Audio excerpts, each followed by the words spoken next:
Prendre sa destinée en main à travers l'entrepreneuriat, c'est la raison de la tenue de cette séance de sensibilisation et d'autonomisation de la jeunesse estudiantine de l'université d'Abomey-Calavi, placée sous le thème « Politique d'emploi et d'entrepreneuriat des jeunes à l'ère de la rupture ». Chers camarades, nous voudrions vous dire qu'au niveau de l'OJBR, la jeunesse a été toujours au cœur de nos actions. Cela se témoigne par le thème que nous avons retenu pour cette journée à l'université d'Abomey-Calavi. Parce que nous avons compris que la jeunesse, le problème fondamental de la jeunesse, c'est l'emploi. L'emploi parce que cet emploi vous permettra d'être épanoui, de ne plus repartir au village tendre la main à vos parents et de pouvoir construire vos familles respectives de façon décente. Cela ne pourra se passer que par un emploi. Mais à l'OJBR, nous avons compris une chose. Et à chaque fois, on se pose la question de savoir, est-ce que le gouvernement pourra satisfaire les centaines de milliers d'étudiants qui sortent de l'université d'Abomey-Calavi? La réponse tout de suite est négative, s'il vous plaît. Et c'est pourquoi, très prochainement, et c'est d'ailleurs ce qui explique le thème, vous avez vu, nous avons mis un accent sur l'entrepreneuriat. Et vous avez de très bonnes communications qui vont suivre, avec des experts.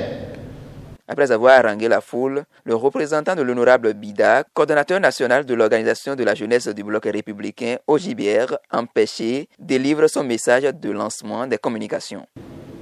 Le bloc républicain est une organisation politique, c'est un parti politique, mais ne pense que politique. Le bloc républicain pense à l'avenir de ses militants. Et c'est pour cela que nous sommes là. Au nom du coordonnateur national de l'OJBR, l'honorable Youssouf Bida, en mission, au nom du secrétaire général national du bloc républicain, je voudrais vous prier d'être à l'écoute des communications qui seront présentées par des experts en la matière pour que, après ces échanges, que chacun de nous puisse dire merci Seigneur. Merci parce qu'il a pu avoir quelque chose tenu pour que les étudiants qui sont en deuxième année, en troisième année ou en master, en fin de formation, puissent se lancer véritablement dans l'entrepreneuriat. Après les trois communications découlant du thème général de cette rencontre, l'un des communicateurs fait le résumé de sa communication. Donc, nous avons donné des pistes à la jeunesse estudiantine sur les pistes pour se faire accompagner et réussir à entreprendre de façon innovante. Et nous avons aussi cité quelques secteurs d'activité phares aujourd'hui qui sont aussi très chers à notre gouvernement en place, qui l'a illustré très bien dans le PAG. Il s'agit par exemple du secteur de l'agrobusiness, il s'agit du secteur des TIC, du secteur aussi de l'économie verte, et du secteur de l'éducation et de la santé. Donc tous ces secteurs aujourd'hui sont prioritaires, sans oublier bien entendu le tourisme. Le tourisme, si on regarde un peu la route des pêches, il y a beaucoup de choses à faire et ça serait dommage que la jeunesse béninoise ne participe pas à travers les projets et les entreprises qui créent vraiment de la valeur. Quelques responsables du bureau politique BR expliquent la nécessité d'inviter la jeunesse estudiantine à l'entrepreneuriat. Le campus est un haut lieu de savoir. C'est la fêtière qui nous apprête surtout des produits qu'on utilise sur tous les pans de développement. Il va quand même falloir que nous venons rencontrer nos pairs qui ne sont pas ici, qui sont d'ailleurs des militants, déjà structurés pour l'OJBR section UAC, que nous venons les entretenir sur des thèmes d'actualité. Parce que vous n'êtes pas sans savoir que nous parlons aujourd'hui de la cherté de la vie. Et quand nous autres, pour répondre à ce type de crise, il faut que nous apportons des solutions.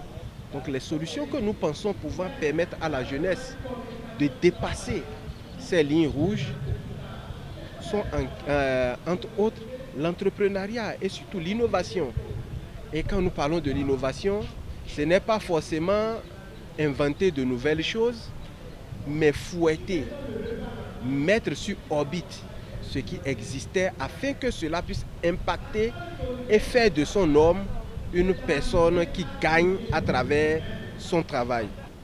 Oui, nous sommes précisément à l'université d'Abomey-Calavi aujourd'hui parce que lorsqu'on parle d'entrepreneuriat, lorsqu'on parle de l'employabilité, c'est un thème, c'est un sujet, c'est un domaine qui les concerne parce que, comme nous le savons, chaque année, l'université déverse sur le marché plusieurs personnes qui ont été formées du plan de vue d'un enseignement global sans être édifiées réellement sur les réalités qui les attendent de l'autre côté. Donc aujourd'hui, nous sommes là pour leur donner des armes pour qu'ils se forment, qu'ils se fassent former pour commencer déjà les rudiments de l'entrepreneuriat, surtout de l'entrepreneuriat innovant, qu'ils soient préparés pour faire face à la réalité de la vie du dehors, la vie dehors des murs de l'université. Et pourquoi pas commencer déjà par créer des startups, des personnes qui peuvent se prendre en main et devenir moins de problèmes pour l'État. Parce qu'on sait aujourd'hui réellement, l'État est bloqué et il nous faut des entrepreneurs pour pousser l'économie du Bénin plus loin et plus haute. C'est très pertinent et très important d'avoir fait une telle activité pour montrer aux jeunes qu'un parti politique, après tout, est une école. Le parti n'est pas seulement pour appeler les gens pour voter à une élection, mais aussi penser à la vie de la population, la vie des militants, comment ils vont s'en sortir, comment ils vivent et leur mieux-être. Le gouvernement de la rupture encourage fortement l'entrepreneuriat pour éviter le chômage galopant. Il revient désormais aux étudiants de prendre leur destin en main.